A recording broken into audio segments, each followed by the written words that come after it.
Dans une ville où les apparences dictent les règles, Alaya, une jeune serveuse discrète, mène une vie rythmée par le travail et les sacrifices. Chaque jour, elle enchaîne les heures dans un restaurant chic pour subvenir aux besoins de sa sœur cadette et de leur grand-mère malade.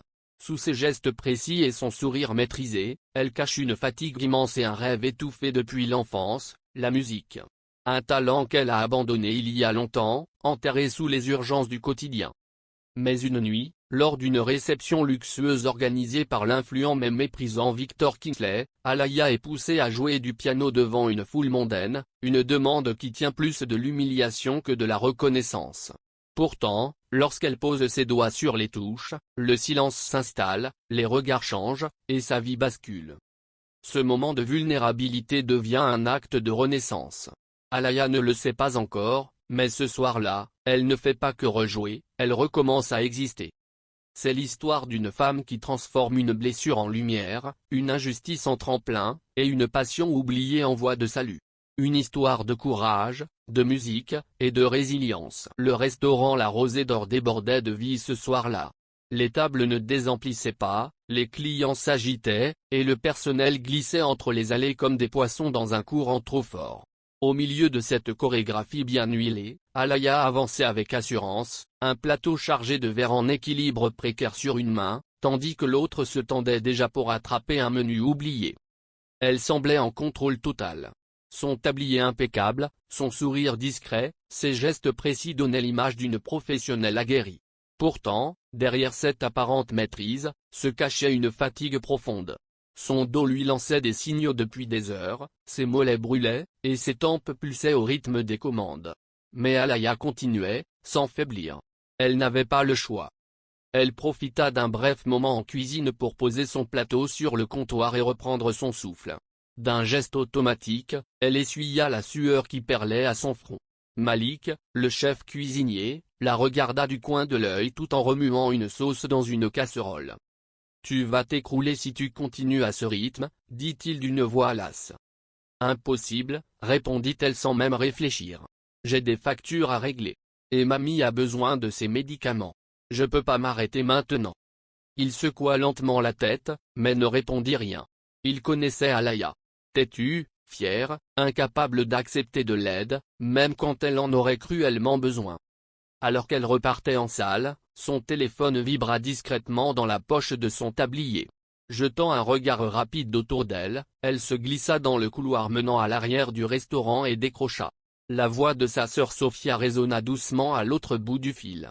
« Salut », répondit Alaya, fatiguée mais rassurée d'entendre une voix familière. « Tout va bien à la maison ? » « Oui », répondit Sophia, un peu essoufflée. « Mamie va mieux aujourd'hui. On a passé la journée ensemble, on a même préparé une soupe comme elle aime. » Un sourire fugitif apparut sur le visage d'Alaya. Elle s'en voulait de ne pas être là, de laisser sa petite sœur s'occuper de tout. « Tu fais tout toute seule, hein ?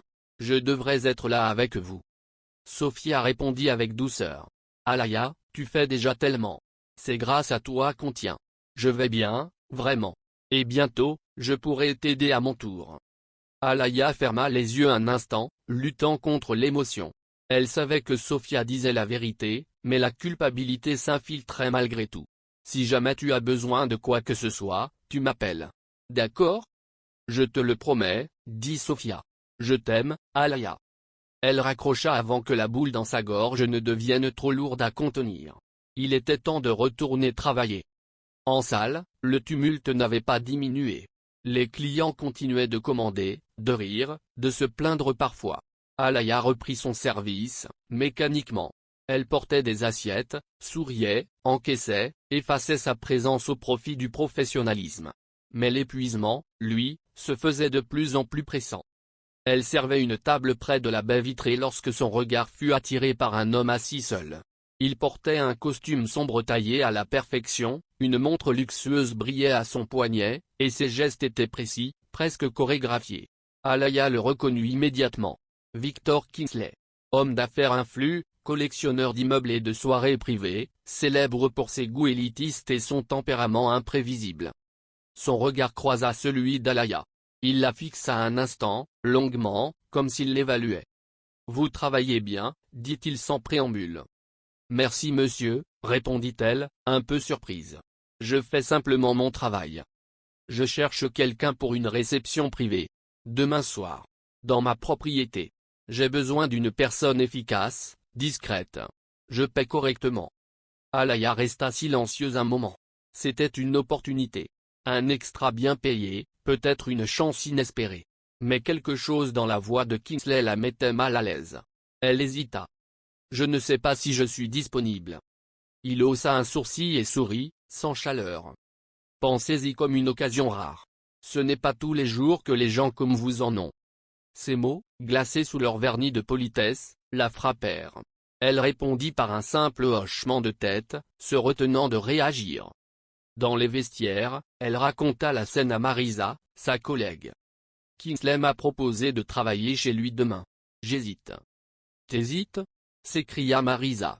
Ce type est plus riche que tout le quartier réuni. Accepte. Tu feras ton service et tu repartiras avec un bon billet. Alaya savait qu'elle avait raison. Elle soupira. Peut-être que ce serait juste un soir de plus. Mais elle ignorait que ce soir-là allait tout changer. Le lendemain de sa conversation avec Marisa, Alaya passa toute la matinée à hésiter. L'offre de Victor Kingsley tournait dans sa tête comme une mélodie discordante. Une partie d'elle voulait refuser, ignorer ce regard supérieur et cette voix tranchante. Mais l'autre partie, plus réaliste, pensait aux médicaments de sa grand-mère, aux frais de scolarité de Sophia, au loyer qui s'accumulait comme des nuages avant l'orage. Ce n'était qu'un soir. Juste quelques heures dans un manoir. Elle savait encaisser, se fondre dans les ombres, faire son travail sans se faire remarquer.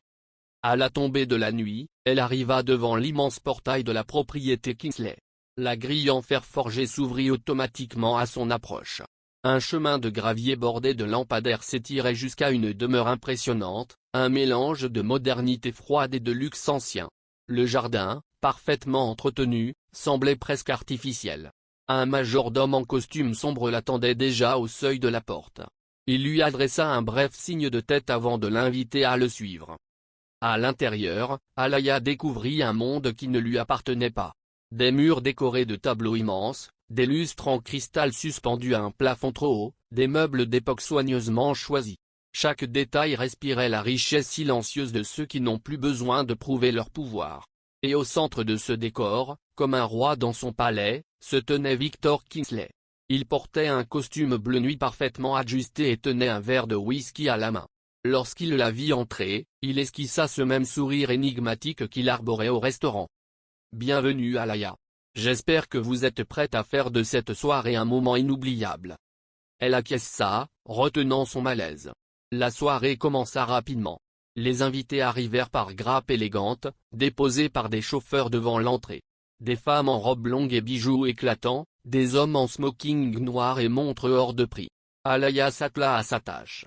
Elle servait des flûtes de champagne, passait parmi les invités sans un mot, attentive à chaque geste, chaque regard. Elle avait appris à devenir invisible, à se mouvoir comme une ombre. Mais malgré ses efforts, elle sentait le regard de Kingsley peser sur elle à plusieurs reprises. Ce n'était pas un regard ordinaire, ni bienveillant, ni même intéressé. C'était un regard qui jaugeait, qui attendait. Elle comprit peu à peu que sa présence ce soir n'avait rien d'anodin. La musique d'ambiance provenait d'enceintes dissimulées, mais un piano à queue trônait au centre du salon. Un instrument magnifique, noir laqué, visiblement inutilisé. Alaya nota son existence, sans s'y attarder. Elle évitait les souvenirs. Au bout de 2 heures, les conversations s'intensifièrent, les rires forcés devenaient plus bruyants, les regards plus brillants d'alcool et d'ennui. Alaya, concentrée sur une table de verre à remplir, surprit une conversation entre Kingsley et l'un de ses invités. « Toujours pas de pianiste ?» demanda l'homme, une coupe à la main. « Non, il s'est désisté au dernier moment », répondit Kingsley avec agacement. « C'est décevant, Victor. Tu nous as promis un moment musical, pas un fond sonore de soirée d'ambassade. » Kingsley esquissa un sourire crispé. Il détestait paraître pris au dépourvu. Puis, soudain, il claqua des doigts, un éclat étrange dans le regard. Alaya. Elle s'arrêta net. Tous les bruits dans la pièce semblaient s'être estompés. Elle se retourna lentement, tenant toujours son plateau. « Oui monsieur ?» Il s'approcha de quelques pas, toujours souriant. Je pensais que vous pourriez peut-être nous rendre un petit service. Offrir à nos invités un peu de musique live. À un moment improvisé. Cela ajouterait du charme à cette soirée. Alaya sentit son estomac se nouer. Elle comprenait enfin. Ce regard, ces remarques au restaurant, cette invitation. Il avait tout prévu. Je ne suis pas sûre d'être à la hauteur, dit-elle prudemment. Allons, allons. Pas besoin de compliquer les choses, répondit-il d'un ton légèrement plus haut, captant l'attention de plusieurs invités. Je suis certain que tout le monde ici serait ravi de voir un petit numéro. Un peu d'originalité ne fait jamais de mal. Les regards convergèrent vers elle. Certains curieux, d'autres amusés. Quelques-uns s'attendaient manifestement à un désastre. Elle sentit sa gorge se serrer. Kingsley, toujours avec ce sourire insaisissable, ajouta calmement. Montrez-nous ce que vous savez faire, Alaya. Elle jeta un dernier regard vers la sortie. Elle aurait pu fuir. Prétexter un malaise. Mais quelque chose en elle, plus fort que la peur, l'empêcha. Une colère sourde. Une envie de ne plus s'être réduite au silence. Très bien, dit-elle, posant son plateau avec lenteur. Et sans un mot de plus, elle s'avança vers le piano. La salle s'était tue. Tous les regards étaient désormais braqués sur Alaya alors qu'elle s'approchait lentement du piano. Ses pas résonnaient doucement sur le parquet poli, chaque écho accentuant l'impression qu'elle traversait un champ de jugement invisible. Le piano, immense, noir, étincelant sous la lumière des lustres, trônait au milieu du salon comme un trône inaccessible. Alaya sentit le poids des attentes s'alourdir sur ses épaules. Elle aurait voulu disparaître. Fuir. Mais il était trop tard pour reculer. Derrière elle, les murmures commençaient déjà à serpenter entre les invités. Certains échangeaient des sourires complices. D'autres, plus discrets, se contentaient d'observer, curieux et sceptiques. Leur regard n'était pas bienveillant. C'était l'excitation malsaine de ceux qui s'attendent à voir quelqu'un échouer en direct. Assise sur le tabouret, elle prit une grande inspiration. Ses mains tremblaient. Son cœur tambourinait dans sa poitrine comme s'il cherchait à s'en échapper. Elle posa ses doigts sur les touches, sans encore appuyer. Le contact du bois lustré réveilla en elle une mémoire enfouie. L'odeur du vernis. Le silence avant la première note. Elle ferma les yeux. Des images surgirent dans son esprit. Sa mère, penchée sur un vieux piano droit, répétant encore et encore une phrase musicale jusqu'à ce qu'elle soit parfaite. Les mercredis après-midi, la fenêtre ouverte sur la rue bruyante, mais elle, concentrée, absorbée. Puis la musique qui s'éteignait, brutalement, après le décès de sa mère. Et le piano vendu, pour survivre. Devant elle, Victor Kingsley s'était appuyé contre une colonne, les bras croisés, un sourire satisfait sur les lèvres. Il pensait qu'elle allait s'humilier, se briser sous la pression. Il croyait contrôler la scène. Il ne savait pas ce qui sommeillait sous la surface. Quand tu joues, la musique t'appartient. Peu importe ce que pensent les autres. Ces paroles, celles de sa mère, murmurées dans un recoin de sa mémoire, lui donnèrent le courage qui lui manquait. Elle pressa une première touche. Un doux, pur, cristallin. Le son s'éleva dans la pièce, inattendu, déchirant le silence comme une goutte d'eau sur du verre chaud. Tous les bavardages s'interrompirent. Puis elle joua. Les premières notes de Furélise de Beethoven, hésitantes au départ, comme un souffle retenu. Mais rapidement, ses doigts trouvèrent leur chemin, comme s'ils retrouvaient un terrain familier abandonné depuis trop longtemps. Les notes coulaient, l'une après l'autre, avec une douceur maîtrisée. La mélodie, si connue, se parait d'une émotion nouvelle sous ses doigts. La salle entière était suspendue. Aucun rire, aucun murmure, aucun tintement de verre. Seul le piano parlait. Les expressions moqueuses s'effaçaient progressivement, remplacées par la surprise, puis l'admiration. Les visages se tendaient, les regards se concentraient, captés par quelque chose qu'ils n'avaient pas anticipé. Alaya n'était plus une serveuse qu'on avait appelée à la scène par caprice. Elle devenait interprète, messagère, vivante. Chaque note semblait jaillir d'un souvenir, d'un regret, d'un espoir. Elle n'avait pas touché un piano depuis des années, mais ses mains retrouvaient leur langage, plus fluide, plus vrai que n'importe quel mot. Kingsley, toujours adossé, ne souriait plus. Son masque de supériorité se craquelait. Il s'était attendu à un malaise, une maladresse, une défaite. À la place, il assistait à une renaissance. Et pour la première fois depuis longtemps, il ne contrôlait plus rien.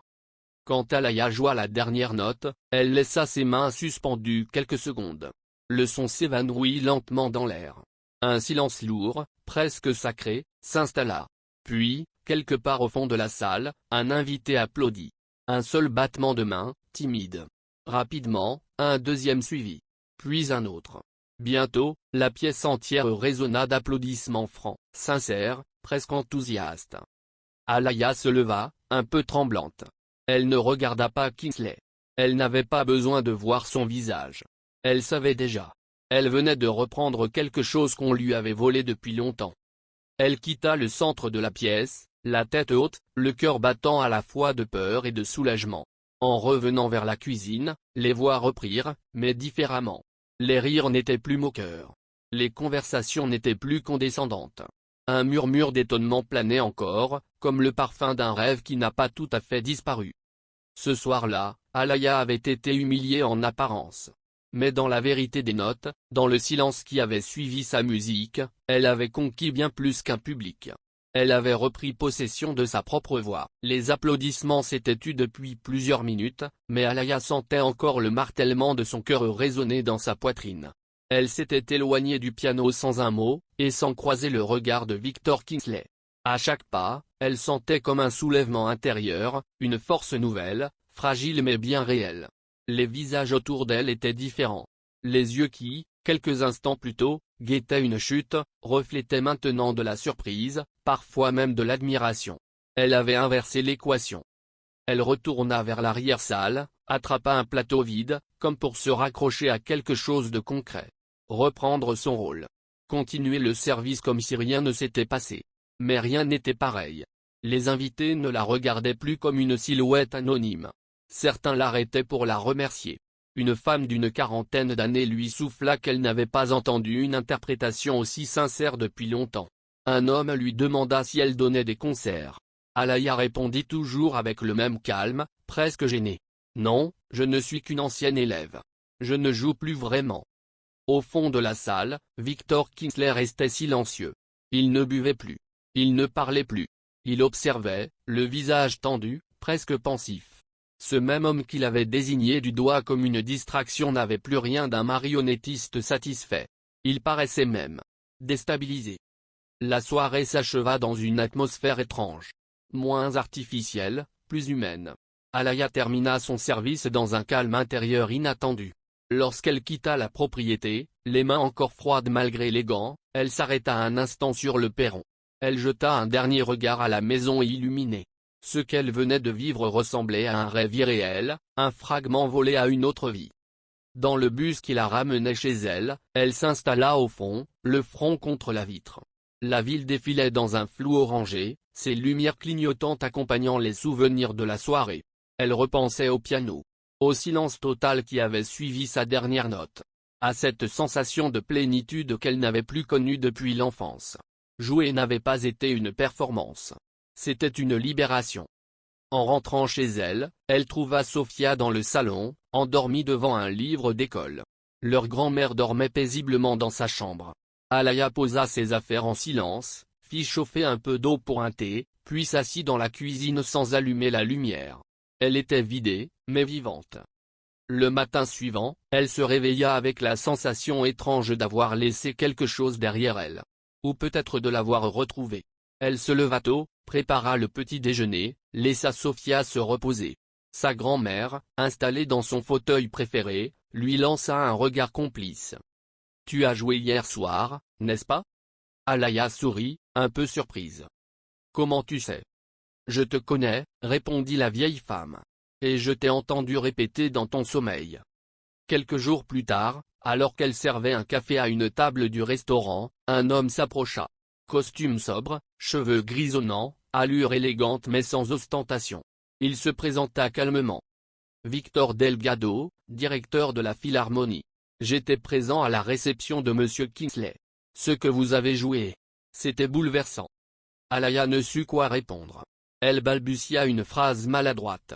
« Je n'ai pas joué depuis des années. C'était spontané. » « C'est justement ce qui m'a marqué, » dit-il. « Vous avez un son, une vérité. Ce n'est pas technique, c'est viscéral. Si jamais vous décidez de rejouer sérieusement, venez me voir. On a un programme pour les musiciens qui veulent retrouver leur voix. Il lui tendit une carte de visite, puis repartit aussi discrètement qu'il était venu. Le soir même, alors qu'elle rangeait ses affaires dans le vestiaire, Victor Kingsley apparut soudain dans l'encadrement de la porte. Il n'était plus tout à fait le même. Son regard avait perdu cette froideur arrogante. Il paraissait hésitant. Alaya. Monsieur Kingsley, dit-elle, étonnée.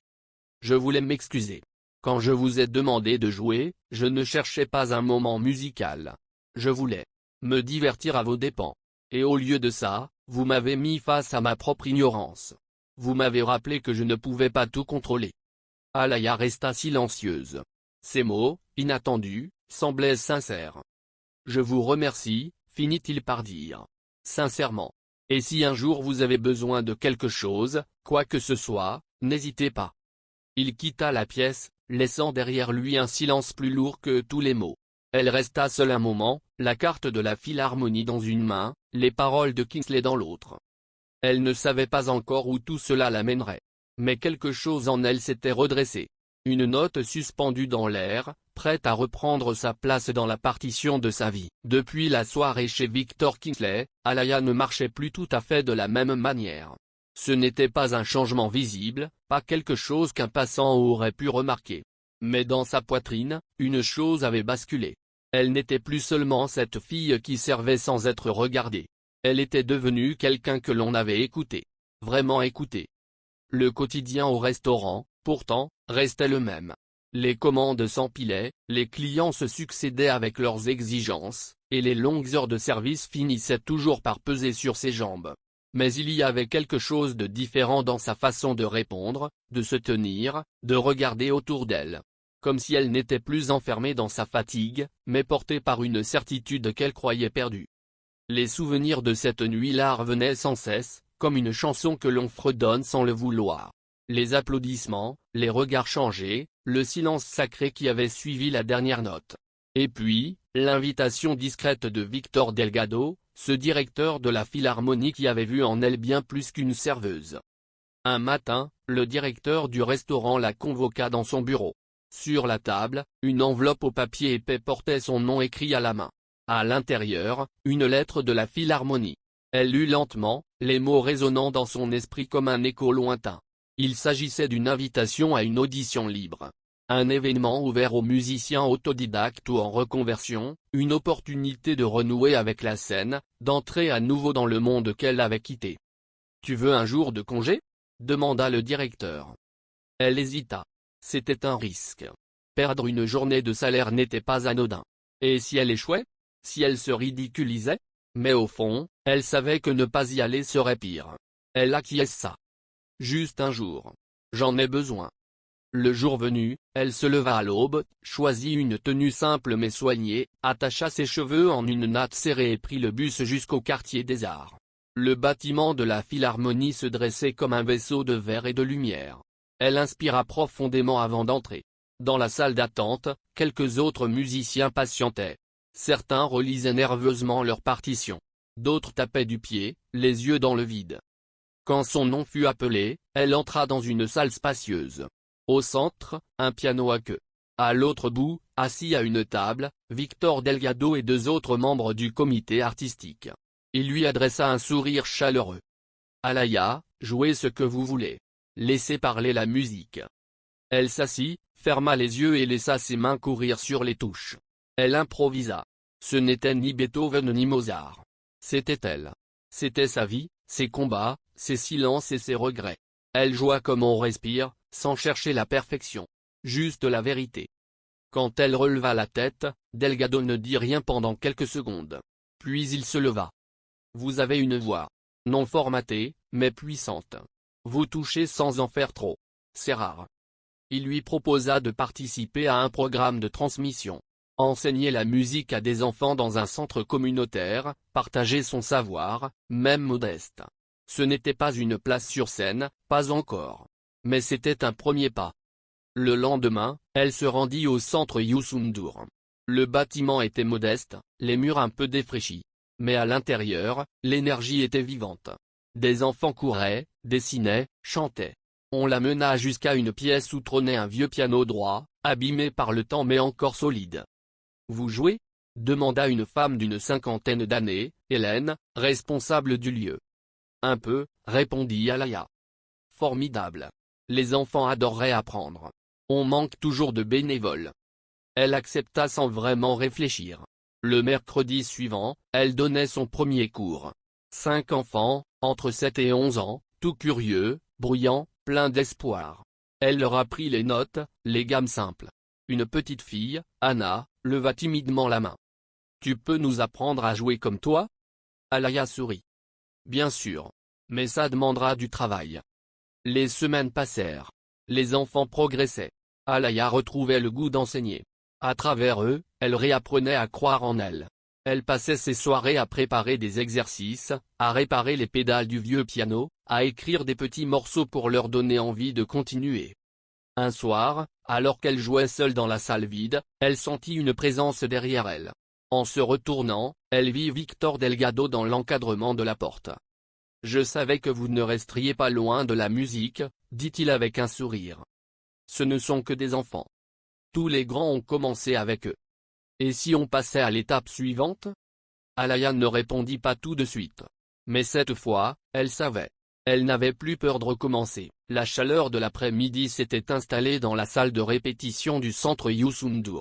Les volets entr'ouverts laissaient passer des faisceaux de lumière dansant, éclairant les touches blanches et noires du vieux piano qui trônait au fond de la pièce.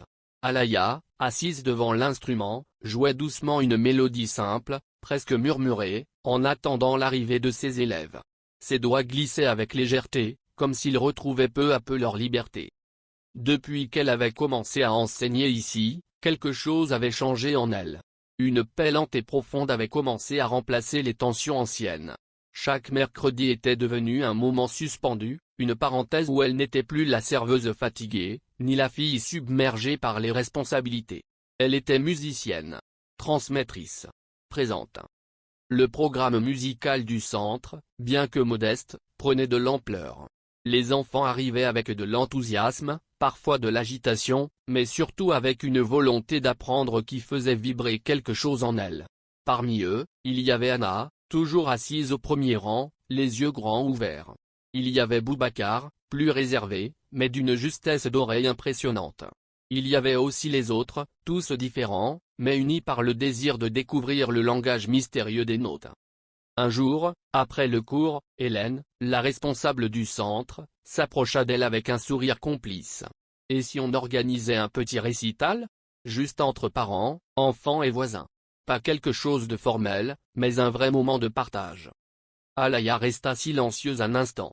L'idée lui faisait peur. Non pas à cause du public, mais parce qu'un récital impliquait plus qu'une prestation. Cela signifiait s'engager, croire à nouveau, exposer ses enfants qu'elle avait appris à protéger. Elle murmura qu'il n'était peut-être pas prêt. Hélène lui lança un regard doux et profond. « Et toi, Alaya ? Est-ce que tu l'es ?» Ces mots résonnèrent en elle toute la soirée. Elle comprit que la véritable question n'était pas celle du talent ou de la préparation, mais celle de la foi. Avait-elle assez de foi pour guider ses enfants jusqu'au bout ? Pour croire à nouveau en la scène, en la musique, en elle-même ? Le lendemain, elle annonça la nouvelle à ses élèves. Les réactions furent variées. De l'excitation. De l'inquiétude. Quelques regards inquiets se croisèrent. Elle les rassura, leur parla de courage, de passion, de musique qui ne juge jamais. Petit à petit, les doutes s'estompèrent. Les semaines suivantes, la salle se transforma en ruche bourdonnante. Les répétitions s'intensifièrent. Les enfants se mirent à répéter chez eux. Des parents se proposèrent pour aider.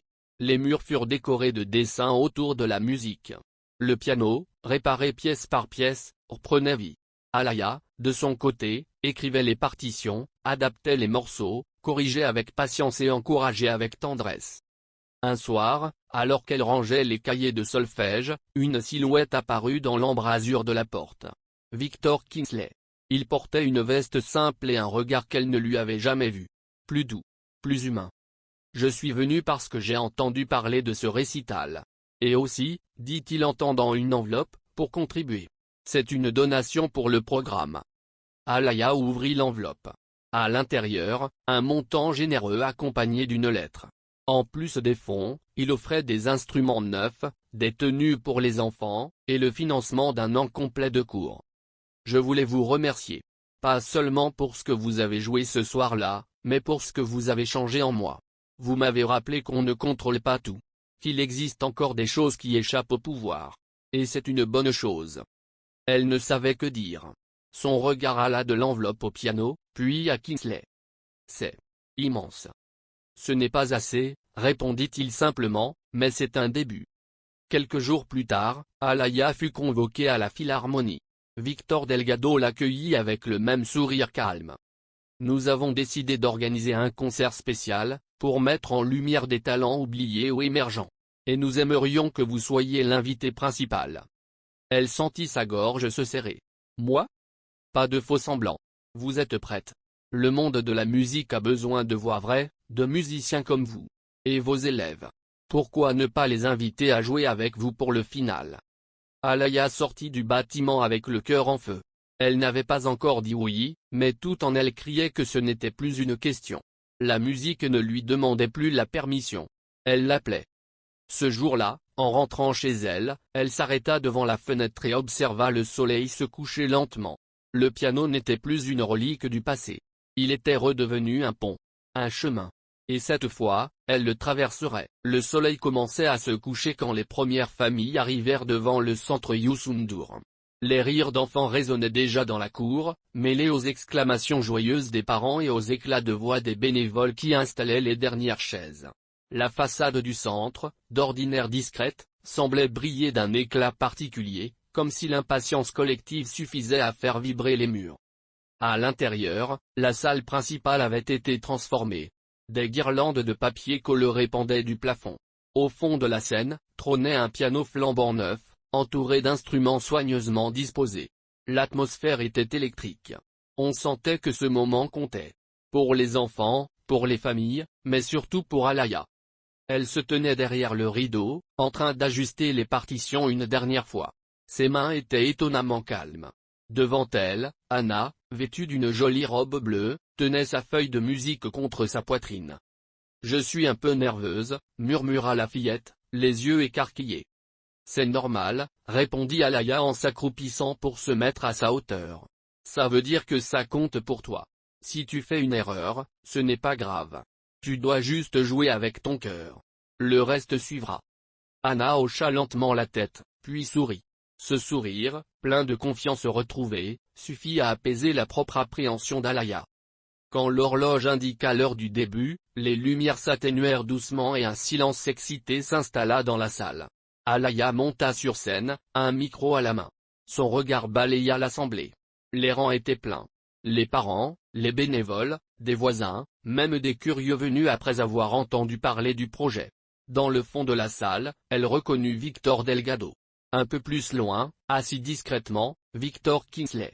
Tous deux l'observaient avec attention. « Bonsoir à toutes et à tous », commença-t-elle. « Merci d'être ici ce soir.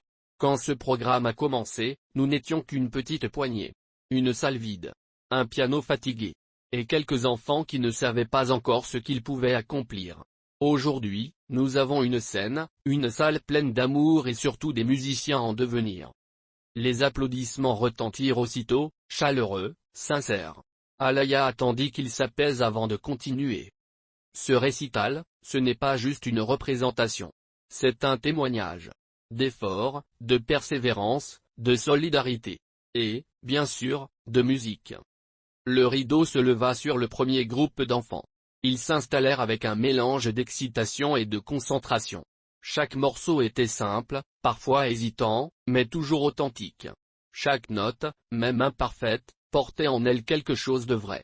Les parents applaudissaient avec des sourires humides, les téléphones en main pour capturer l'instant. Quand Anna monta à son tour, un silence respectueux s'installa. Elle joua son morceau avec une émotion telle que plusieurs spectateurs furent émus aux larmes. Alaya, en coulisses, sentit sa gorge se nouer. Elle avait vu cet enfant douter, trébucher, recommencer. Et la voir là, droite, confiante, était une récompense en soi. Pour la dernière pièce du programme, Alaya rejoignit les enfants sur scène. Elle s'installa au piano, lança un regard complice à chacun d'eux, puis commença à jouer. Ensemble, ils interprétèrent l'Ode à la joie. Leurs petites mains suivaient avec application. Le piano guidait, les violons et les flûtes suivaient. Une harmonie douce se déploya dans la salle. Ce n'était pas un chef-d'œuvre technique, mais c'était pur, vivant, vibrant. À la dernière note, le public se leva d'un seul élan. Une ovation debout. Les enfants rayonnaient. Certains riaient, d'autres essuyaient discrètement une larme. Les parents se précipitaient vers la scène pour embrasser leurs enfants, les soulever dans les bras, les féliciter 1000 fois. Victor Delgado s'approcha d'Alaya à la fin, tandis qu'elle aidait à remettre les instruments dans leur housse. « C'était magnifique, dit-il. Vous ne leur avez pas seulement appris la musique. Vous leur avez appris à croire en eux. Et vous aussi, vous avez changé. » Elle sourit, humblement. « Merci. Mais ce sont eux qui m'ont changé. » Nous maintenons notre invitation à la Philharmonie. Le concert aura lieu dans 2 mois. Et nous aimerions que vous soyez la tête d'affiche. Vous, et vos élèves si vous le souhaitez. Ce sera à vous de choisir le morceau. Le monde est prêt à vous écouter. Avant qu'elle ne puisse répondre, une autre silhouette s'avança. Victor Kingsley. Son visage n'avait plus rien du magnat froid et distant. Il tendit une enveloppe. C'est ma contribution. Pour les futures représentations. Vous méritez bien plus qu'une simple excuse pour ce que j'ai tenté de faire ce soir-là. Alaya prit l'enveloppe sans un mot. Elle l'ouvrit plus tard et y découvrit un chèque accompagné d'un message manuscrit. Merci pour m'avoir montré ce que je n'ai jamais su entendre. Lorsque la salle fut vide, elle s'approcha du piano. Elle y posa les mains et joua une dernière note. Juste une. Elle résonna dans l'espace désert, claire et longue. Laisse la musique parler pour toi. Ces mots, ceux de sa grand-mère, flottaient à nouveau dans son esprit. Et cette fois, elle savait qu'ils étaient vrais. Alaya n'avait pas simplement retrouvé la musique. Elle s'était retrouvée elle-même. L'histoire d'Alaya nous montre que même dans les moments d'humiliation, une étincelle peut jaillir. Ce qui semblait être une mise en scène cruelle est devenu le tournant d'une vie. En posant ses mains sur ce piano, elle n'a pas seulement joué une mélodie. Elle a rappelé au monde, et à elle-même, qu'on peut renaître. Qu'un rêve qu'on croyait enterré peut reprendre vie, à condition d'oser l'écouter. Ce n'est pas la perfection qui touche. C'est le courage d'être vrai. Et ce courage, chacun de nous peut le réveiller. Et vous? Avez-vous déjà vécu ce moment où tout bascule? Où ce que vous croyez perdu refait surface? Racontez-le dans les commentaires. Votre témoignage pourrait donner de la force à quelqu'un d'autre. Si cette histoire vous a ému, pensez à vous abonner à la chaîne, à liker la vidéo et à la partager autour de vous. Ce n'est que le début. Ici, chaque histoire vous rappelle qu'il y a toujours une seconde chance, un nouveau départ, un piano qui attend qu'on le fasse chanter. Et surtout, n'oubliez pas, parfois, il suffit d'une seule note pour changer toute une vie.